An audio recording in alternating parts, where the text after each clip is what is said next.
3 वर्षको छोटो समय। पृथ्वीमा आफ्नो सेवा पूरा गर्न येशूलाई यति मात्र चाहिएको थियो। ती वर्षहरूमा येशूको सेवा जीवनका सबै प्रकारका हिडाइका मानिसहरूलाई प्रेम गर्ने र अन्तर्क्रिया गर्ने कुरामा केन्द्रित थियो। उहाँले समाजले महत्त्वपूर्ण ठानेका फरिसीहरू र व्यवस्थाका शिक्षकहरू जस्ता मानिसहरूसँग समय बिताउनुभयो। तर उहाँले साधारण मानिसहरू जस्तै माझी, किसान, कर उठाउनेहरू र समाजले पापी भनेर नाउँ दिएका मानिसहरूसँग पनि धेरै समय बिताउनुभयो। चाहे तिनीहरू धनी वा गरिब हुन् या शक्तिशाली वा किसान, तिनीहरू सबैले येशूको बारेमा एउटै प्रश्न सोधे, यिनी को हुन्? केही विचारशील यहुदी समकालीनहरूका लागि येशू प्रतिज्ञा गरिएको मसीह जस्तो लागेको थियो। अरूलाई चाहिँ उहाँ त्यति योग्यको जस्तो लागेन। यो विभिन्न विचार किन आयो?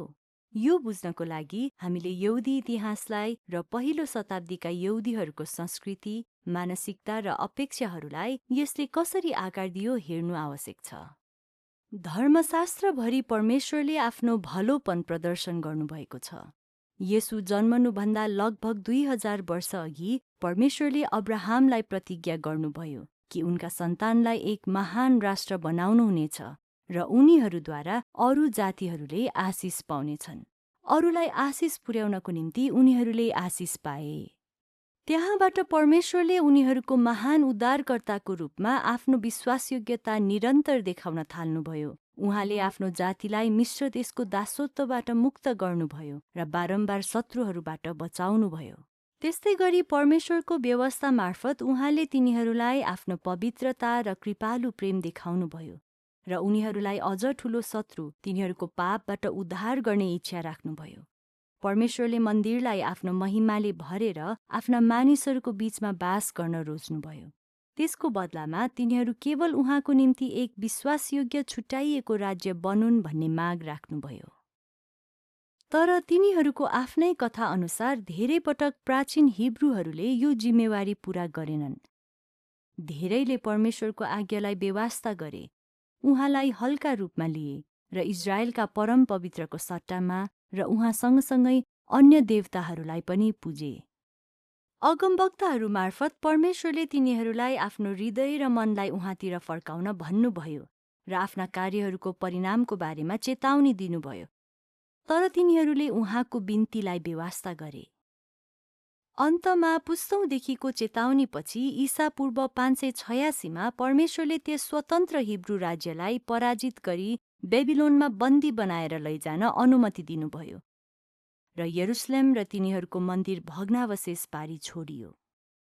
तर एक पुस्तापछि फारसले बेबिलोनलाई पराजित गर्यो र निर्वासित हिब्रूहरूलाई आफ्नो भूमिमा फर्कन अनुमति दियो।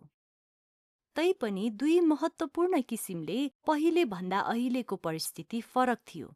पहिलो, दाउदको वंशबाट आएको आफ्नै राजा सिंहासनमा नभएर विदेशी राष्ट्रको मूर्तिपूजक राजाले तिनीहरूमाथि शासन गर्दै थियो। र दोस्रो, यरुसलेमको मन्दिर पुनर्निर्माण गरेपछि उनीहरूले चाँडै महसुस गरे कि परमप्रभुको महिमा विगतमा झैँ तिनीहरूको माझमा कहिल्यै पनि बास गर्न आएन। यी कारणहरूले गर्दा उनीहरूले बुझ्न थाले कि केही हिब्रूहरू बेबिलोनबाट आफ्नो भूमिमा फर्के तापनि तिनीहरू अझ पनि केही तवरले निर्वासनमा नै थिए। शताब्दीहरू बित्दै जाँदा धेरै यहुदीहरूले त्यो समयको तिर्सना गर्न थाले जब परमेश्वरले उनीहरूलाई निर्वासनबाट पूर्ण रूपमा पुनर्स्थापित गर्नुहुनेछ। धर्मशास्त्रहरूमा खोजी हेर्दा यो पत्ता लगाए कि परमेश्वरले तिनीहरूका पुर्खाहरूलाई गर्नुभएको महान उद्धार जस्तै फेरि अर्को एउटा महान उद्धार गर्ने प्रतिज्ञा गर्नुभएको थियो। दानियल अगमवक्ताले यस्तो समयको बारेमा बताए जब परमेश्वरले फेरि एकपटक उनीहरूलाई अत्याचारीहरूबाट छुटकारा दिनुहुनेछ र मानिसको पुत्र भनेर चिनिने कोही मार्फत आफ्नो राज्य पुनर्स्थापित गर्नुहुनेछ। यसैयाले पनि यो उद्धारकर्ताको वर्णन गरे जसले दाउदको पतन भएको सिंहासनलाई पुनर्स्थापित गर्ने प्रतिज्ञा दिए। उनको राज्य इजरायलमा रोकिने छैन, तर सबै राष्ट्रहरूमा फैलिनेछ। त्यसै गरी इजिकियल अगमवक्ताले पनि भविष्यको कल्पना गरे जहाँ परमेश्वरको धार्मिक आराधना पुनर्स्थापित हुनेछ र परमेश्वरको आत्मा फेरि उहाँको मन्दिरमा बास गर्नेछ। यस्ता खण्डहरूको आधारमा कसैले आशा गर्ने साहस गरे कि एक दिन प्रस्थान जस्तै अर्को महान उद्धार आउनेछ। उनीहरूले यो प्रतिज्ञा गरिएको उद्धारकर्ता मसीहको प्रतीक्षा गरे, जसले उनीहरूको यो निर्वासनलाई अन्त्य गर्नुहुनेछ, आफ्नो जातिलाई पुनर्स्थापित गर्नुहुनेछ र परमेश्वरको राज्य ल्याउनुहुनेछ। केही यहुदीहरूले गलत अपेक्षा गर्दै यो राज्य एकजनाले होइन तर दुई फरक मसीहहरूले ल्याउने ठानेका थिए। एक राजकीय सैन्य नेता जो दाउदको वंशको हुनेछन् र तिनीहरूलाई अत्याचारीहरूबाट छुटकारा दिनेछन्, र अर्को एक पुजारी अगुवा जसले मन्दिरलाई शुद्ध पार्नेछन् र मानिसहरूलाई धार्मिकतामा पुनर्स्थापित गर्नेछन्, जसको कारण परमेश्वर फेरि तिनीहरूको बीचमा बास गर्न आउनुहुनेछ। परमेश्वरबाट यस्तो उद्धारको अपेक्षा गर्दै धेरैजसो यहुदीहरूले आफ्ना पुर्खाहरूको गल्तीबाट सिक्नु र उहाँको व्यवस्थाप्रति आज्ञाकारी भएर परमेश्वरका जनको रूपमा विश्वासयोग्य भई जिउनु अत्यन्त महत्त्वपूर्ण छ भन्ने महसुस गरे। तिनीहरू आफ्नो दशांश दिन, वार्षिक चाडहरू मनाउन, अशुद्ध खानाबाट टाढा रहन र विश्राम दिनमा काम नगर्न सावधान थिए। तिनीहरू आफ्नो पुर्खाहरूको जस्तै भाग्य नहोस् भन्ने चाहन्थे। केही धार्मिक अगुवाहरूले यस्तो पनि गर्न थाले जसलाई कहिलेकाहीँ व्यवस्थाको वरिपरि बार लगाउने काम भन्ने गरिन्छ। यी मौखिक परम्पराहरूको श्रृङ्खला तिनीहरूलाई परमेश्वरको व्यवस्था भङ्ग गर्न नदिनको निम्ति बनाइएको थियो र फरिसी भनिने धार्मिक दलले यसलाई उच्च मूल्यमा राखेका थिए। तैपनि यी मानव निर्मित परम्पराहरूले प्राय पवित्रताको भ्रम मात्र दिने काम गर्थ्यो र परमेश्वर र उहाँको चरित्रलाई हेर्ने दृष्टिकोणलाई धमिलाइदिन्थ्यो, जसले गर्दा उनीहरू परमेश्वरबाट झन् टाढा हुन्थे। ईसा पूर्व ६३ बेबिलोनहरूले यरुसलेमलाई ध्वस्त पारेर निर्वासनमा लगेको 500 वर्षभन्दा बढी समयपछि इजरायलको भूमिको नियन्त्रण शक्तिशाली रोमी साम्राज्यको हातमा पुग्यो। पहिले इजरायलको स्वामित्वमा रहेको धेरैजसो भूमिमा अब विदेशीहरू बसोबास गर्न थाले।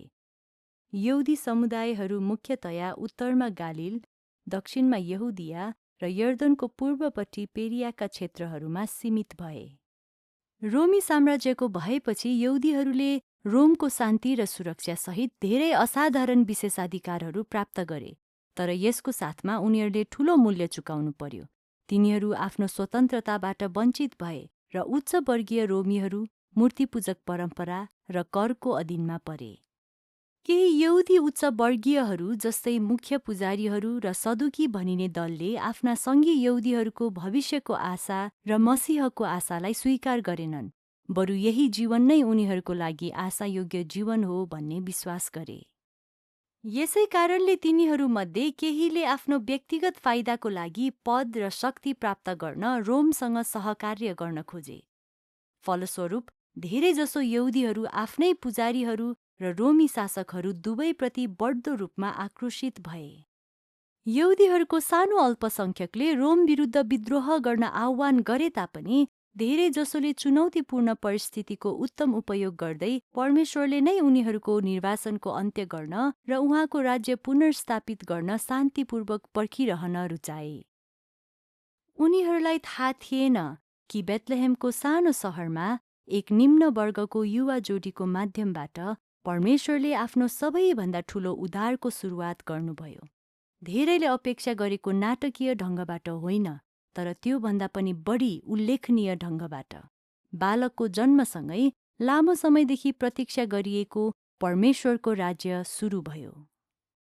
यदि तपाईले यो भिडियो उपयोगी भेट्टाउनुभयो साथै अरू पनि यस्तै भिडियो हेर्न चाहनुहुन्छ भने यस भिडियोलाई लाइक, कमेन्ट र हाम्रो च्यानललाई सब्स्क्राइब गरिदिनुहोला।